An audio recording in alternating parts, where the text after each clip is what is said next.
Le but de cette vidéo était de faire quelque chose d'un peu nouveau, quelque chose qui avait jamais été fait dans le FMX, presque très peu même dans les autres sports. La particularité de ce projet, c'est qu'il a été tourné 100% en images de drone de course. Le but était de plonger le spectateur pendant 1 minute au cœur de l'action avec Tom.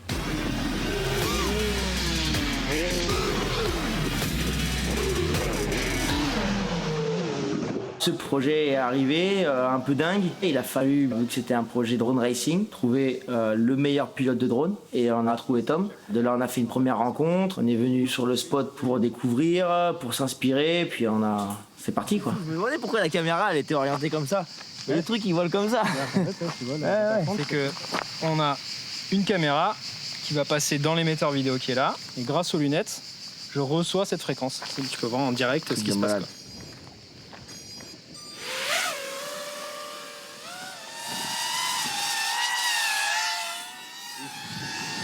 C'est un truc de ouf. Là, je sais pas comment tu fais. Moi, je sais pas comment tu fais non plus. Incroyable. Ah, t'as fait un flip là? Ouais, oui, tu peux faire tout ce que tu veux. Et il me concurrence, ça m'énerve là. Là, en nombre de flips, je suis imbattable. Ah ouais. Aujourd'hui, le drone de prise de vue est quelque chose qui s'est vraiment démocratisé. On n'y fait presque même plus attention sur les images. Par contre, nous, avec le drone de course, on va apporter quelque chose de frais, de nouveau, une prise de vue engagée avec beaucoup de proximité, puisqu'on peut monter de 0 à 100 km/h en moins d'une seconde. On est capable d'atteindre des vitesses phénoménales, entre 130 et 150 km/h en moyenne. Les possibilités sont infinies en fait, puisqu'on peut évoluer sur toutes les dimensions, sur tous les axes.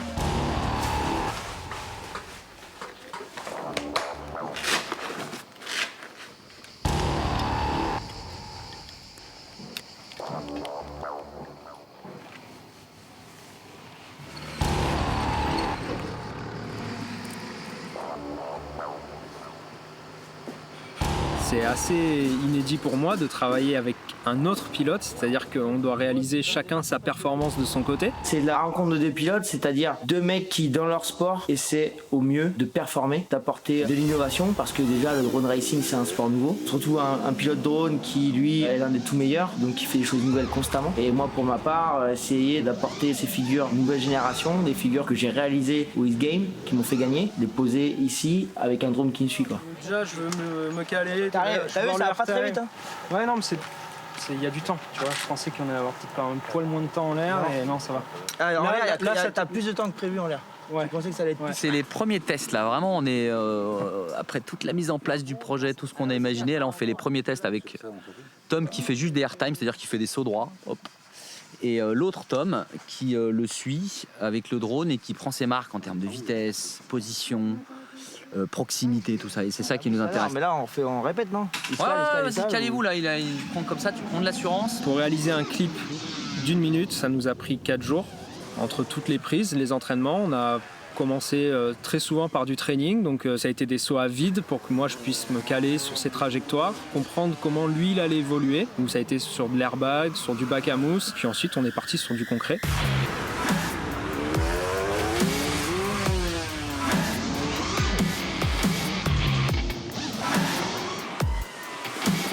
Si on arrive à faire un truc comme ça, ouais, là il rentre dedans.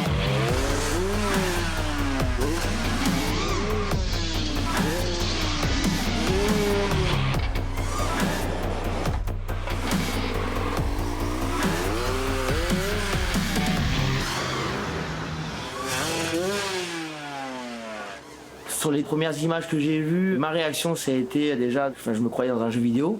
J'avais l'impression de faire des tricks avec ma télécommande. Cet effet de jeu vidéo qu'on retrouve à travers nos images, c'est parce qu'on a été habitué pendant des années à le voir justement en jeu vidéo et qu'aujourd'hui on arrive à le reproduire en vrai. Ça ressemble vraiment à du jeu vidéo. Par contre, les risques sont réels, c'est-à-dire que maintenant, si je viens taper sur Tom pendant qu'il fait un double backflip, bah, je peux le perturber.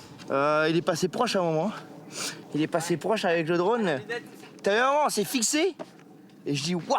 Et là, j'ai baissé la tête, ça doit passer, mais j'ai quand même. Et on n'était pas loin. Il y avait 50 cm, je pense. Le plus difficile pour moi, le plus perturbant, ça a été le son du drone qui passe proche du casque. Parce que il essaie de suivre sa ligne, mais si là il changeait de trace, moi ça me perturbait. Donc à un moment où c'est vrai que j'ai tout coupé, je me suis raté dans la rampe, et là ça a un peu surpris tout le monde.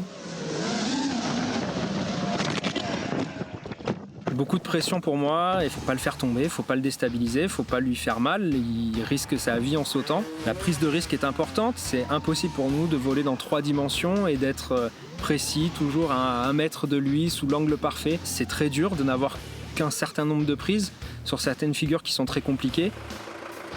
La rampe qui était ce matin ici pour l'airbag, on la pose sur la réception ici pour pouvoir faire un double flip sur la terre.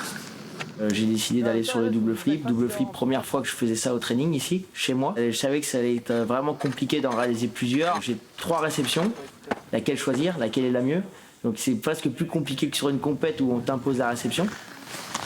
Ça, c'est la distance qu'il y a à chaque fois sur tous les contests pour un double flip. On pose à 14 mètres.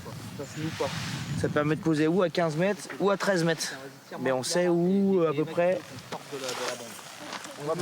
Quand je te vois passer devant, quand je te perds du visuel, j'y vais quoi. Voilà. Okay. Vaut mieux que tu attendes presque à la limite s'il faut un tour de plus, j'attends. Que tu partes et que je sois face à toi, que je sois loin, etc. Ok, d'accord. Okay. En 2 parties, ça pour le coup, on va te le okay. déclencher. Allez. Ça tourne.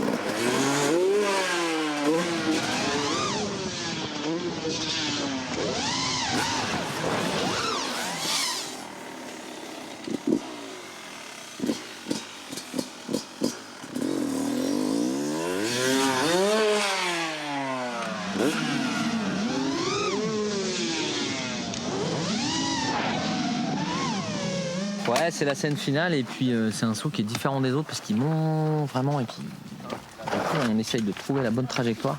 En fait, le saut d'avant, on avait un top plan mais Tom est tombé, donc et le saut d'après, Tom est pas tombé mais notre plan il est moyen. Donc à chaque fois, il faut que ça matche les deux quoi. Il faut que les deux pilotes aient le bon résultat au bon moment.